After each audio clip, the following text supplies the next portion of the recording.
Hello दोस्तों, आज की इस वाली वीडियो में हम स्विच केस कंट्रोल इंस्ट्रक्शन को समझने वाले हैं। जैसे हमारा इफ एल्स काम करता है, इफ एलिफ और एल्स काम करता है, इफ एल्स इफ और एल्स काम करता है, वैसे ही सेम टू सेम स्विच काम करेगा।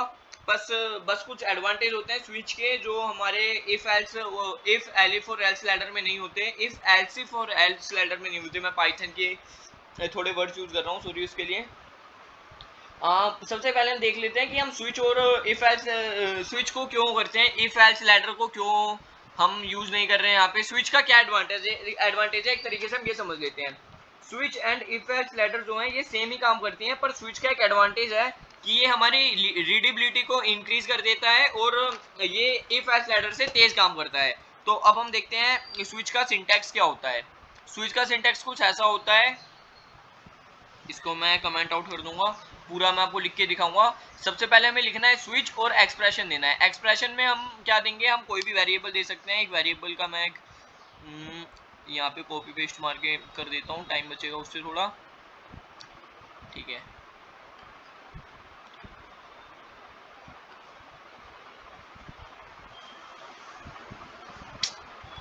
कंट्रोल प्लस सी, यहाँ पे आई भी तो मिट गया ना मेरा, कोई नहीं, कंट्रोल प्लस वी। अब हमने एक नम नाम का वेरिएबल बना लिया है और उसकी वैल्यू यूजर इनपुट कर देगा। स्कैनर फंक्शन भी मैंने यहाँ पे लगा दिया है। अब हम क्या करेंगे, अब हम लिखेंगे अपना स्विच और यहाँ पे एक एक्सप्रेशन देंगे। हम कुछ भी दे सकते हैं यहाँ पे, मैथ की कोई इंटीजर, लेकिन एक बात याद रखते हैं, यहाँ पे हमें कांस्टेंट रखने हैं और या तो वो इंटीजर होना चाहिए या वो कैरेक्टर होना चाहिए, वो फ्लोट डेसिमल नंबर नहीं होना चाहिए। हम यहाँ कुछ भी लिख सकते हैं, जैसे 2+3 3+4 या मल्टीप्लाई डिवाइड में हम कोई भी एक्सप्रेशन लग सकते हैं, लेकिन यहाँ पे मैं नम नाम का अपना जो वेरिएबल मैंने बनाया वो रखूंगा। इसके बाद इसका सिंटैक्स है, हमें ये वाले पैरेंथेसिस लगाने हैं।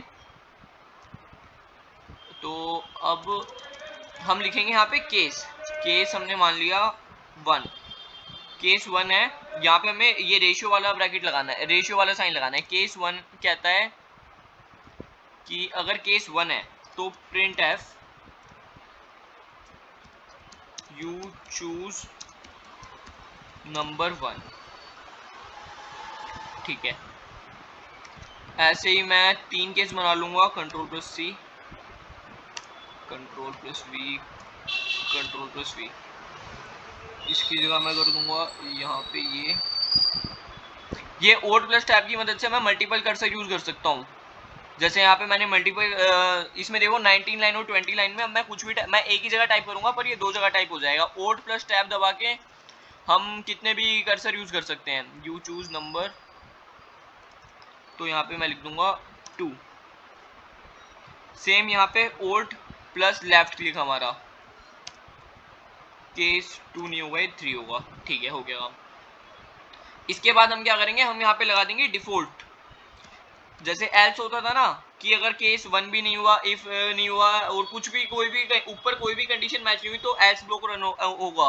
तो यहाँ होता है अगर केस 1, केस 2, केस 3 कुछ भी मैच नहीं होता है तो हमारा डिफॉल्ट रन कर जाएगा। Print F you choose nothing from 1 2 3, ठीक है। अब इस कोड को रन करके देख लेते हैं। रन कोड, क्या हुआ, रन नहीं हुआ है, कोई दिक्कत है क्या? हाँ, एंटर नंबर, ठीक है। मान लो मैंने 2 चूज किया, तो इसकी एक दिक्कत है, यहाँ पे मैं बैकस्लैश n लगा देता हूँ ताकि चेंज लाइन चेंज हो जाए हमारी। Backslash n, backslash n, backslash n। अब इसे रन करेंगे। मान लो मैंने नंबर दिया 1, तो देखो ये ना यहाँ पे यू चूज नंबर 1 भी दिखा रहा है, 2 भी दिखा रहा है, 3 भी दिखा रहा है। स्विच की एक गलत बात है, एक सेकेंड, अगर मैं यहाँ पे केवल 2 लिखूंगा तो ये 2 3 और डिफॉल्ट वाला सब प्रिंट कर देगा। इसका क्या मतलब है, अगर कहीं भी हमारा नम है, मैंने नम मान लो 1 दिया था, यहाँ पे 2 दिया, तो क्या करेगा, ये 2 हो गया, केस ये इससे मैच करेगा, इस वैल्यू से मैच करता है, ये इस वाले एक्सप्रेशन को ये इस वैल्यू से मैच करेगा, जो केस के बाद में वैल्यू लिखी हुई है ना, ये इससे मैच करेगा। अब क्या हुआ, अगर 1 पे फॉल्स है, 1 पे इक्वल नहीं आया, एक बात याद रखना, यहाँ पे कंडीशन में यहाँ पे हम लेस देन या ग्रेटर देन नहीं करेंगे, यहाँ इक्वल होना चाहिए, ये बस नम का इक्वल देखेगा 1 से, जैसे हम इफ एल्स में करते थे ना, if a small then b, तो यहाँ पे स्मॉल वगैरह का कोई चक्कर नहीं है, यहाँ पे इक्वल होगा जो होगा।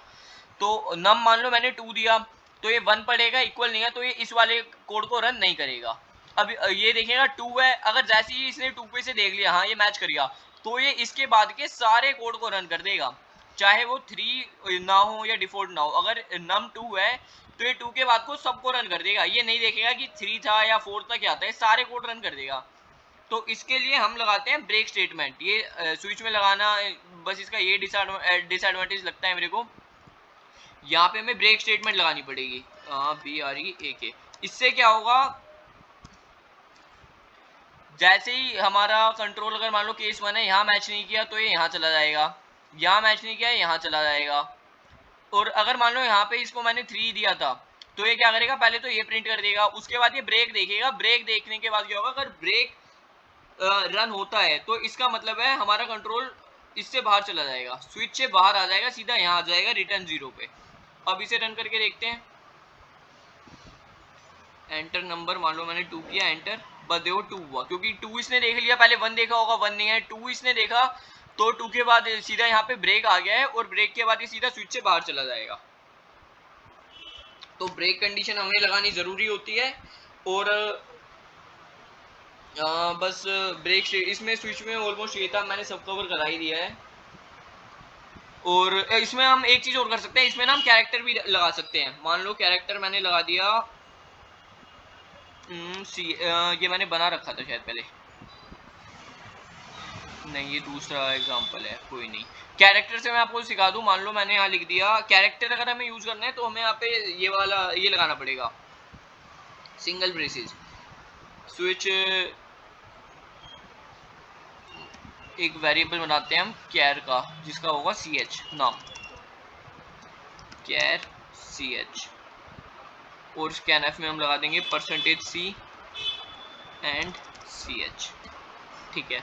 और केस में हम लगा देंगे AEIOU,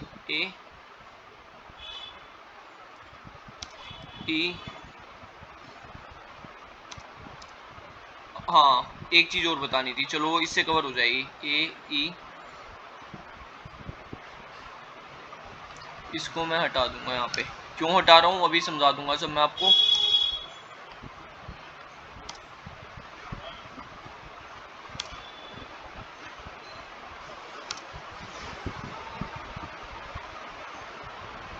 case AEIO, case U, ठीक है। बस एक चीज याद रखना, अगर आप कैरेक्टर का केस लगा रहे हो, इंटीजर नहीं लगा रहे, तो आपको AEIOU जैसे मैंने किया है, इसमें आपको इनको सिंगल इन्वर्टेड कोमा में बंद करना पड़ेगा, ये थोड़ा लंबा काम हो जाएगा, कोई बात नहीं, ओल्ड और क्लिक की मदद से मैं कर दूंगा इसको भी।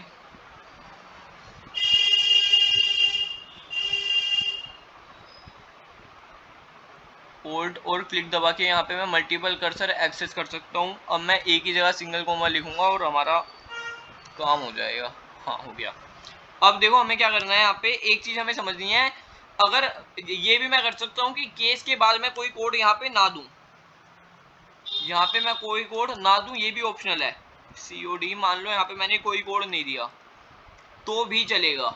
ये क्या करेगा, अगर केस से मैच होता है तो आपको पता है अगर ब्रेक स्टेटमेंट नहीं लगाई तो ये सीधा लास्ट में आके इसको रन कर देगा। अगर केस AOUEI में से कोई भी हमारा वो रन करेगा तो ये प्रिंट करा देगा यू चूज अ वोवल, और अगर वोवल नहीं दिया है तो डिफॉल्ट में मैं लगा दूंगा you did not enter a vowel। Spelling थोड़ी सी गलत हो गई है पर समझ जाना, टाइम लगेगा, अगर ठीक करने बैठ गया तो। रन करके देखते हैं कोड को, एक सेकेंड, यहाँ पे मुझे ये नहीं लगाना, वैसे कोड चल गया देखो, लेकिन वार्निंग आई है, एरर नहीं आया है यहाँ पे पर वार्निंग आई है। यहाँ पे मैं वेरिएबल को सीधा ऐसे लिख दूंगा बिना इन्वर्टेड कॉमास के, अब इस कोड को हम रन करके देखेंगे।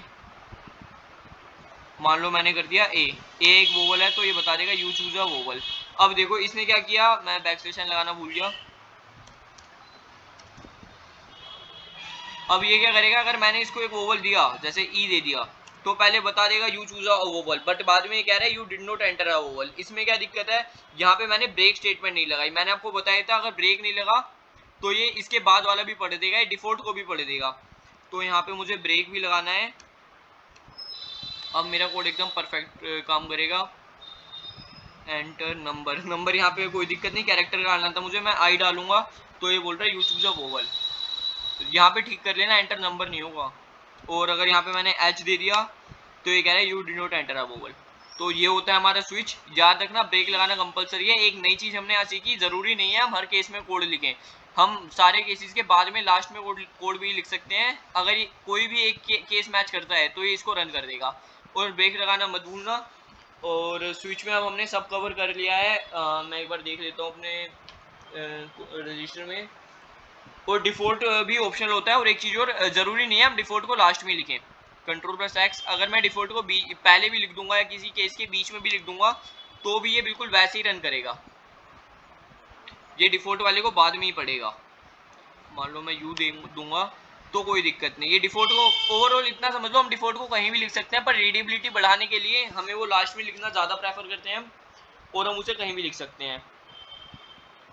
बस यही था, ब्रेक स्टेटमेंट लिखनी मस्ट है। ओके, स्विच में ये काफ़ी है। सी लैंग्वेज अगर आपको सीखनी है तो स्विच हमारा यहाँ पे टॉपिक कंप्लीट हो चुका है। Okay, thank you.